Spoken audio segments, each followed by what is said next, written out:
one of my favorite people in the world. He is, or was, he still is, he's my support, but he was my trainer after I was very ill, who got me to go back to life again. And he will be speaking on some very important topics such as homophobia in sport. So, fantastic trainer, intelligent man, listen up. David Smith. Woo! Thank you. Can you roll the stuff for David, please? I was gonna say, first I have a video to show, and then I'm gonna talk on stuff. But I also not gonna talk just about. I welcome you, athletes and spectators from all over the world, to the first Gay Games. International competitions bring people together across geographic and cultural boundaries to discover how much unites us.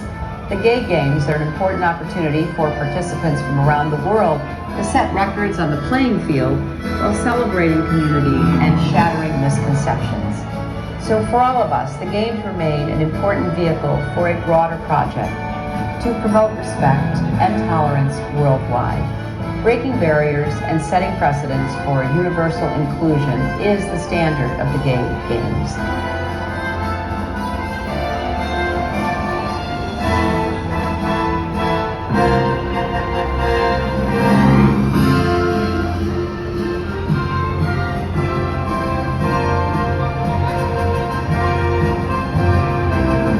It's exciting to be a part of an event that demonstrates true Olympic ideals, to show ourselves and the world how strong we are as individuals and as a community.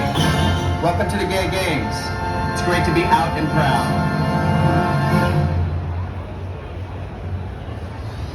Who here has ever heard of the Gay Games? A couple people. In 2010, Cologne, Germany, this city hosted the Gay Games. It was also the very first Gay Games I ever attended in any capacity for the first time in my life. It had a profound influence and change on everything that I did from that point forward. My entire career shifted to work in exercise and sport because my experience at the Gay Games helped me to see the power and see the capability of what we can achieve as a community through exercise and sports. Nelson Mandela once said that sport has the power to unify people. And through things like exercise and sport, we have been able to show the world what our community is capable of. And I'm not just talking about gay people, trans people, lesbian people, bisexual people, queer people, everybody. I love participating in these kind of events because it is a true representation of diversity, equity, and inclusion. I made that video to help kind of give a little preview of some of the things that the Gay Games has achieved. So I want to tell y'all some stories. One of my favorite stories is after participating in the Gay Games, actually it was during the Gay Games, I met a group of athletes that have come all the way from Uganda. In Uganda, you could be persecuted for being gay. You could be executed to death for being trans. Their community is barely surviving. They have one, maybe two gay bars that are existing, but they get raided by police. The people thrown in jail, and ultimately uncertain if they're gonna even make it to the next day. Attending to the Gay Games myself as a swimmer, I met a group of people from Uganda who discovered and found an event like the Gay Games existed. Even more so, they actually formed themselves a little swim team to train and prepare for the competition in the Gay Games. And then they reached out to the rest of the community and fundraised the money to be able to afford the trip overseas to come and participate. For the first time in their lives, these people face persecution in their daily lives, and now they're able to come to an event to show that not only are they welcome, but they are celebrated, and they're able to express the best of who they are through swimming. It was a fantastic experience. Some of those people I still call my friends to this day. One of them, when they came, they were able to seek refugee status in the country of Canada. They were able to use their trip abroad for this event to be able to find safety and security in another country so that they wouldn't go back and be persecuted. While a lot of these Ugandans had a great experience and even won some medals, when it came time to go back, they had to hide those medals. They had to get rid of anything that would have indicated that they were at a gay event. But one person was able to take their experience and use it as a way to find safety, to find security. Now that person, 10 years later, is able to come along and make a positive impact. They are an activist in their community. They are creating change, not only for trans people, but for people of color. It is so inspiring to see how something as simple as playing a game, something as simple as doing sport can have on creating so much positive effect, not just on our community, but on the communities that are often underrepresented and underappreciated within our society.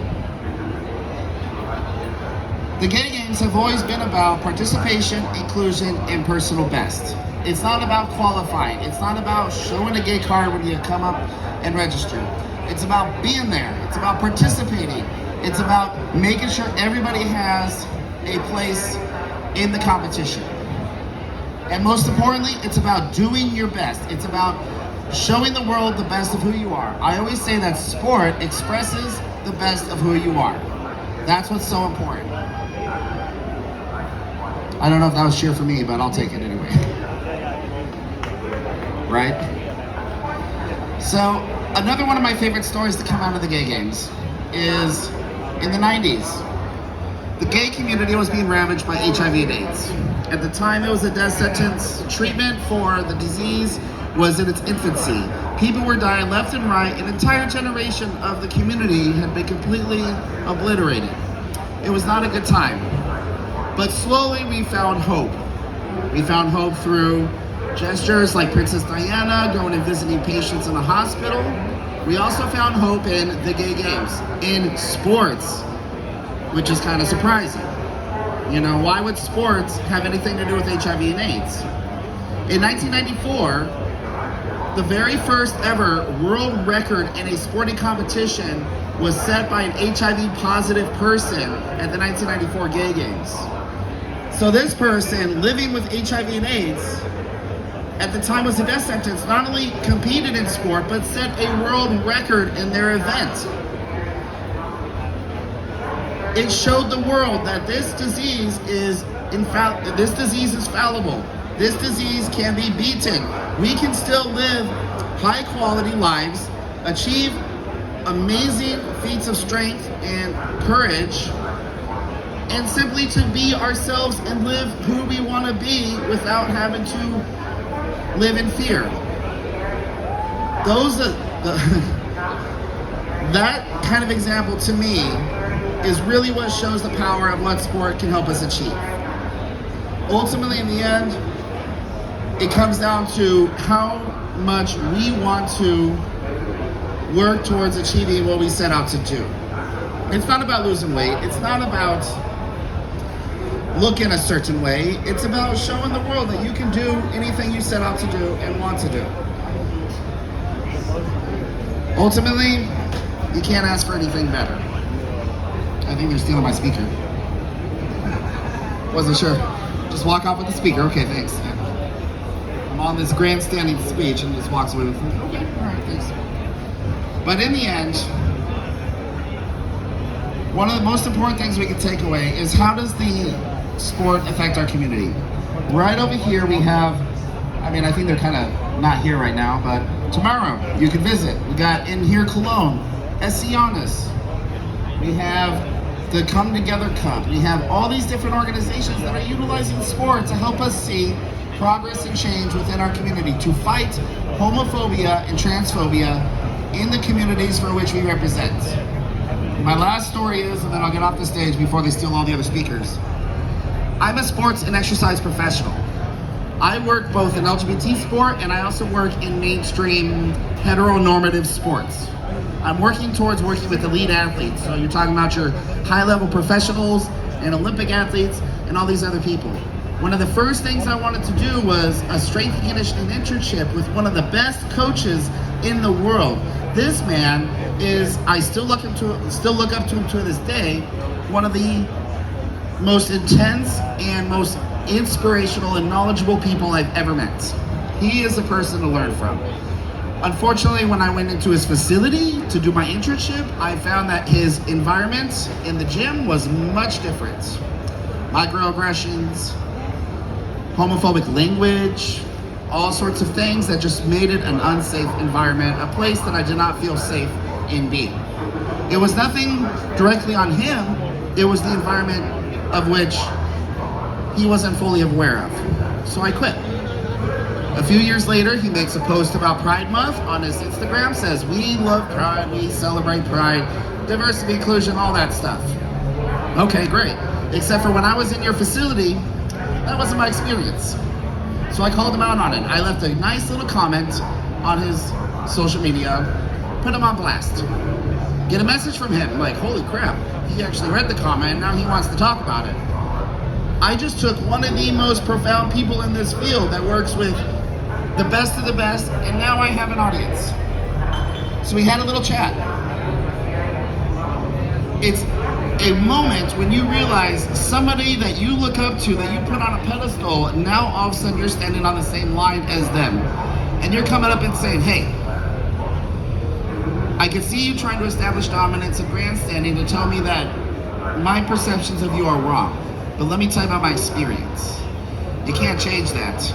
And if I experienced it, somebody else is too. I always tell my athletes and my coaches, you have had or will have an LGBT athlete under your care. The environment that you create for them will matter regardless of whether or not they're visible. They will be there. I told him this. I stood up to him. I had the courage to say, you need to make a change. And to his credit, he did. He did. I was very excited about that. He was actually receptive to the message that I sent. And he followed up a little later to say, you know what, you're right. We made some changes and the environment has changed.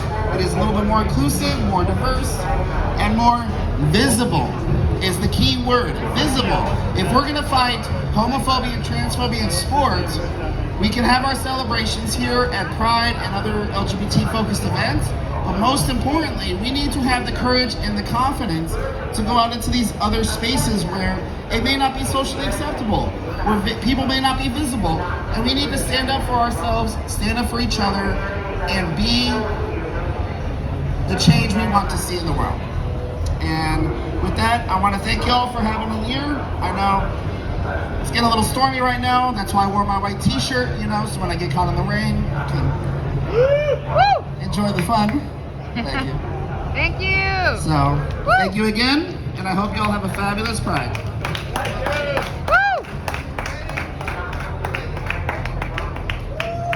Woo! Yeah. Thank you, thank you, thank you. And